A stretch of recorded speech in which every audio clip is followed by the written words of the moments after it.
kok sangat ini ya, sangat saya tersentuh membacain dari banyaknya ujian yang selama ini saya tanggung. Selamat menyaksikan, Tuhan Yesus memberkati. Dari awal hingga akhir ya Pak ya, saya akan ceritakan bagaimana saya pada akhirnya memutuskan untuk masuk Kristen. Pada saat itu waktu saya kecil, saya sangat aktif mengikuti beberapa kegiatan di ya pengajian lah ya Pak ya.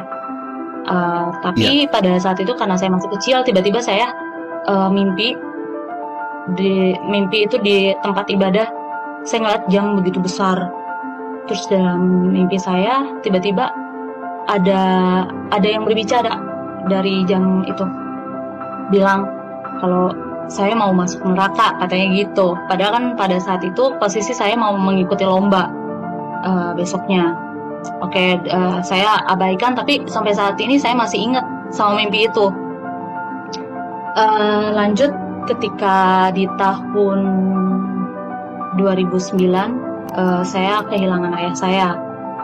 Pada saat itu saya hanya tinggal dengan ibu dan kakak saya. Keyakinan yang kami anut masih sama, juga nggak ada perubahan ataupun petunjuk pada saat itu, masih sama. Saya menjalankan keyakinan yang dianut oleh orang tua dan kakak saya sejak lahir. Di tahun 2013 kebetulan saya hidup atau bersosialisasi dengan berbagai lingkungan pertemanan dengan berbagai keyakinan. Jadi keyakinan teman-teman saya tidak seluruhnya sama, dan di 2013 itu juga saya terkena musibah. Musibah apa pada saat itu? Yaitu ibu saya terkena stroke. Saya merawat ibu saya sama kakak saya pada saat itu. Saya sambil bekerja, sambil mengurus ibu saya yang terkena stroke. Di situ saya jadi punya banyak lebih waktu untuk beraktivitas di luar kegiatan kerja. Karena pada saat itu selain saya kerja, saya urus ibu saya yang sakit. Saya juga kalau weekend gak pernah kemana-mana, jadi hanya ada di rumah saja. Tuh. Pada saat itu kan kondisi hati sakit ya, ngelihat seorang ibu sakit, terus saya rawat sendirian karena kakak saya harus kerja. Saya punya banyak waktu buat berpikir,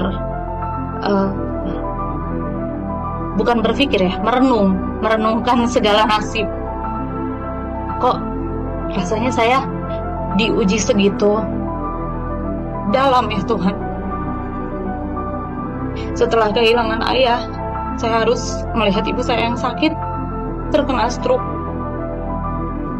Dan saya merasa seperti bertanya-tanya, kok ujian saya bertubi-tubi? Ketika teman-teman seusia saya sedang asik belajar, kuliah, atau bekerja, bisa lebih konsentrasi. Tapi saya justru rawat ibu saya yang sakit.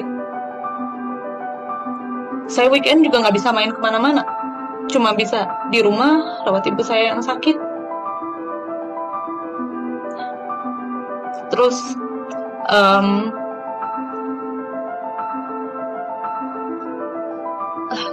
di sana ada satu teman yang terus mendampingi saya.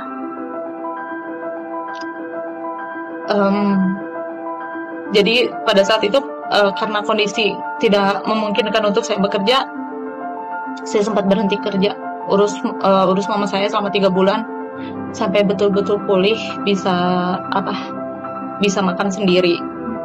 Setelah 3 bulan saya akhirnya keterima kerja. saya sempat galau, ini siapa yang harus kontrol mama saya. Ya maksudnya saya berterima kasih dengan rekan saya pada saat itu. Dia yang membantu saya secara tidak langsung menjaga, mengontrol mengontrol mama saya. Jadi dia yang kasih makan mama saya, karena pada saat itu benar-benar cuma saya yang ngerawat. Terus apa hubungannya pada saat itu saya seperti dipertemukan dengan Tuhan Yesus. Teman saya ini yang seolah menggambarkan pribadi Yesus yang benar-benar membuat saya tersentuh dan tergerak. Hati saya ingin ikut ibadah pada saat itu. Jadi pada saat itu tiba-tiba teman saya ini bilang, saya mau gereja siang, mau ikut nggak? Dibilang gitu. Terus saya sebenarnya ragu karena pada saat itu saya masih menganut Islam. Terus saya bilang, oh enggak, kalau mau gereja ya gereja aja gitu kan, gereja. Akhirnya dia gereja. Terus di minggu selanjutnya dia bilang, oh hari Minggu saya nggak bisa sama kamu nih, buat temenin ibu saya mau gereja. Terus saya bilang, kamu gereja jam berapa? Terus dia bilang, gereja jam segini. Oh ya udah, nanti saya bilang kakak saya mau ikut sama kamu.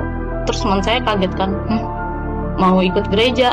Nggak apa-apa, saya pengen ikut gereja sama kamu. Pada saat itu saya ikut gereja.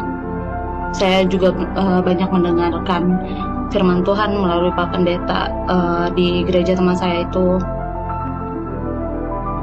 Singkat cerita, kondisi ibu saya semakin memburuk di tahun 2015. Saya juga sudah kehilangan komunikasi dengan teman saya. Perjalanan saya juga mengenal pribadi Yesus pada saat itu juga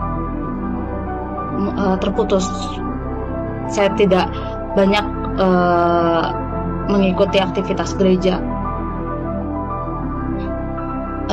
Tapi di tahun 2019 atau 2020 di tahun 2020 saya lagi itu kondisi mama saya sudah meninggal, karena di tahun 2015 ketika kondisi ibu saya sakitnya semakin memburuk, ibu saya meninggal di bulan Agustus 2015, tepatnya tanggal 25. Di tahun itu saya benar-benar merasa hidup saya hampa. Saya nggak merasa tidak ada tujuan gitu kan. Rasanya kayak beda aja dari ketika ada ibu. Meskipun rasanya waktu itu saya nggak punya tujuan juga, karena saya hanya fokus untuk mengurus ibu, tidak ada tujuan dalam artian untuk melanjutkan kuliah ataupun mencari kerja. Tapi ketika di tahun 2015 itu saya coba cari kesibukan untuk kerja sambil event-event SPG gitu. Lalu di tahun 2020 mungkin karena saya merasa kangen banget sama mama saya, tiba-tiba saya mimpi. Di mimpi itu saya ketemu sama ibu saya, dan di mimpi itu saya ngelihat ada satu bangunan di bukit yang benar-benar bagus banget. Saya ketemu ibu saya, dan waktu itu di dalam mimpi ibu saya benar-benar cantik, pakai baju putih-putih. Terus saya tanya, saya deketin, "Mama," saya dalam mimpi itu bukan bilang, "Mah, saya kangen," gitu, bukan. Padahal dalam hati saya tuh Saya benar-benar kangen sama ibu saya. Tapi saya di mimpi itu malah bilang, "Mah, bangunan itu kok bagus?" Aku bilang, "Itu apa?" Terus di situ mama saya bilang, "Itu Pentakosta." Terus saya bilang, "Pentakosta?" Selama saya mempelajari Kristen itu, saya nggak tahu itu Pentakosta apa. Terus saya diam di mimpi. Tiba-tiba kebangun. Setelah terbangun, saya lihat sudah jam 8 pagi. Terus pada saat itu kebetulan ada teman saya Kristen. Saya tanya, oh dia lagi merayakan hari kenaikan Yesus Kristus pada saat itu. Terus saya ngobrol-ngobrol, ada pembahasan. Terus saya bilang, "Oh, Pentakosta itu apa ya?" Dijelaskanlah seperti saya ini. "Kok bisa mimpi itu?" Terus saya bilang, "Saya juga nggak tahu. Saya tiba-tiba minta mimpi itu aja. Padahal sebelumnya saya nggak pernah dengar itu. Itu apa sih gitu kan?" Terus lanjut, pada saat itu ada teman saya juga yang kebetulan sedang mempelajari Kristen sama dengan saya. Terus dia ajak, "Kamu gereja bareng nggak di tempat saya?" Dia bilang gitu. Terus saya bilang, "Oh, boleh deh. Saya juga pengen tahu nih, maksudnya barangkali ada memang petunjuk dari Tuhan melalui mimpi saya, atau panggilan dari Tuhan melalui mimpi untuk saya ikut di kegiatan rohani Kristen." Pada saat itu saya mengikuti teman saya gereja di tempat yang sama. Di situ pun saya belum terlalu mendalami gitu. Pada saat itu yang sampai pada akhirnya saya bergerak untuk masuk Kristen barulah di tahun 2021 di gereja GPPK CLC. Itu karena saya merasa bahwa kenapa saya bisa teryakinkan, itu karena saya merasa bahwa selama ini banyak keajaiban Tuhan yang tidak pernah saya kira. Ya, salah satunya melalui mimpi itu saya diberikan petunjuk seolah mama saya ingin saya berada di jalan Tuhan. Saya menyimpulkannya seperti itu. Ya, itu karena yang saya percayai, terlepas dari orang percaya atau tidak dengan cerita saya, ya itu pengalaman pribadi saya. Itu yang saya rasakan.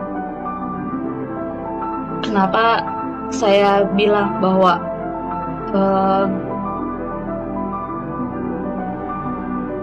Kristen adalah agama yang saya rasa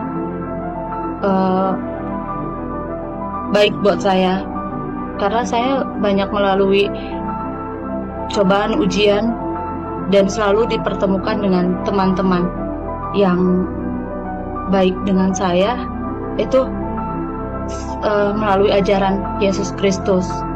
Saya selama ini dikuatkan oleh teman-teman saya Kristen. Saya merasa seperti mereka memberikan pelajaran hidup melalui perilaku secara langsung gitu, nggak hanya teori aja gitu, mempraktekannya langsung ke saya. Dan saya merasa semenjak saya masuk Kristen pun saya seperti diberkati banyak kasih sayang. Seperti apa yang selama ini saya rasa hilang, seperti ada kembali gitu. Kalau misal teman-teman bilang bahwa kamu masuk Kristen ya karena kamu kehilangan kasih sayang dari orang tua, terus kamu merasa Tuhan itu nggak ada buat kamu. Ya salah. Justru saya merasa Tuhan itu ada melalui teman-teman saya yang percaya gitu.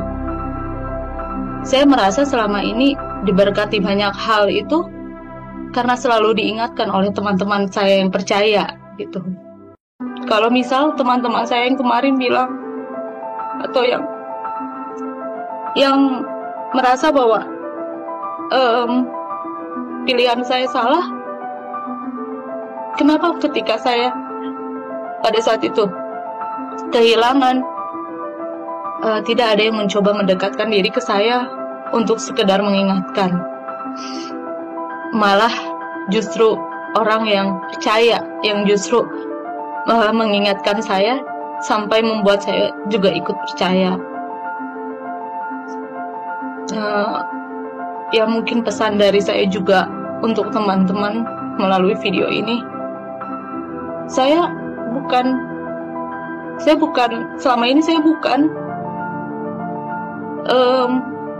bukan sedang mengkhianati Tuhan saya, tapi selama ini saya mencari apa yang saya rasa hilang, yaitu kasih dari Tuhan. Dan baru kemarin saya melakukan peneguhan iman di gereja saya. Terus saya kebetulan dapat firman yang sangat pas dan saya rasa menjadi bekal untuk hidup saya ke depannya.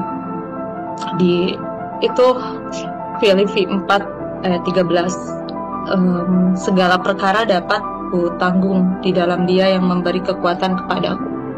Ya, ketika saya mendengar firman ini, saya rasa kok sangat ini ya, sangat saya tersentuh membaca ini. Dari banyaknya ujian yang selama ini saya tanggung,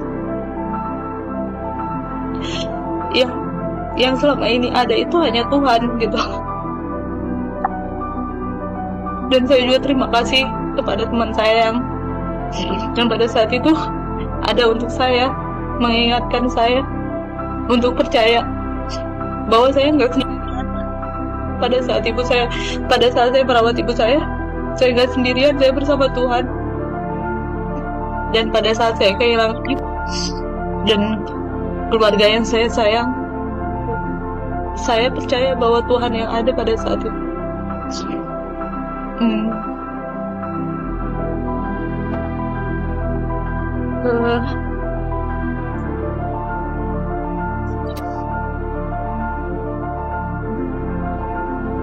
Banyak hal yang bikin saya akhirnya memutuskan meyakini ajaran Yesus itu. Salah satunya melihat contoh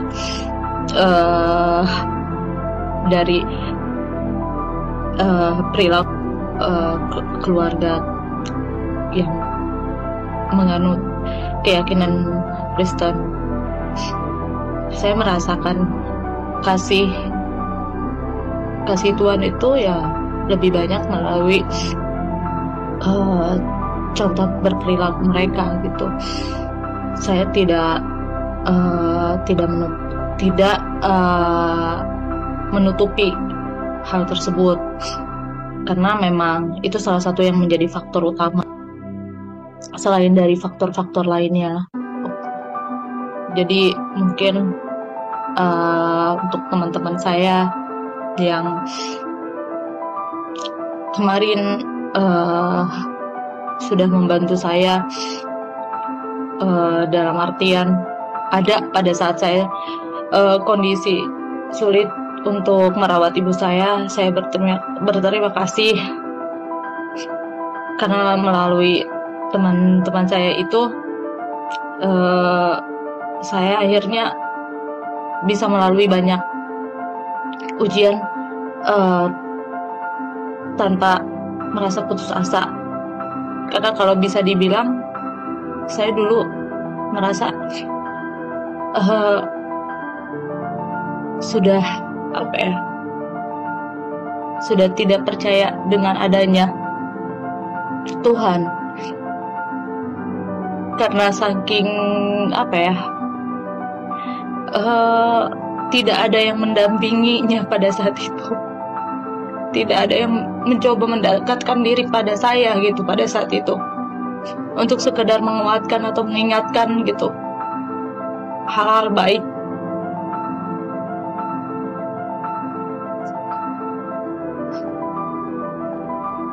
Dan pada saat saya waktu itu lagi, kenapa bisa viral di TikTok juga saya kaget ya. Pada saat itu saya mendengarkan lagu Tuhan Yesus Tidak Berubah. Itu lagi viral banget lagunya kan di TikTok tuh. Saya kok lucu lihat ya, maksudnya kayak anak-anak kecil yang nyanyiin tuh. Saya tanya teman saya, ini lagu apa? Itu biasanya lagu anak-anak sekolah minggu yang nyanyiin gitu. Saya bilang, terus saya itu mungkin kalau untuk orang yang sekilas hanya mendengar musiknya aja, mungkin hanya lucu-lucuannya aja gitu kan, karena di remix musiknya gitu. Tapi kalau saya jauh lebih daripada itu, saya mendengarkan liriknya. Tuhan Yesus tidak berubah. Ya, saya merasa bahwa Tuhan Yesus tidak pernah berubah. Saya selama ini selalu diingatkan banyak hal baik, dan Tuhan Yesus mengingatkan melalui orang-orang yang tepat bagi saya. Mungkin kalau untuk dari saya, cerita pengalaman pada akhirnya saya menganut Kristen, segitu sih Pak.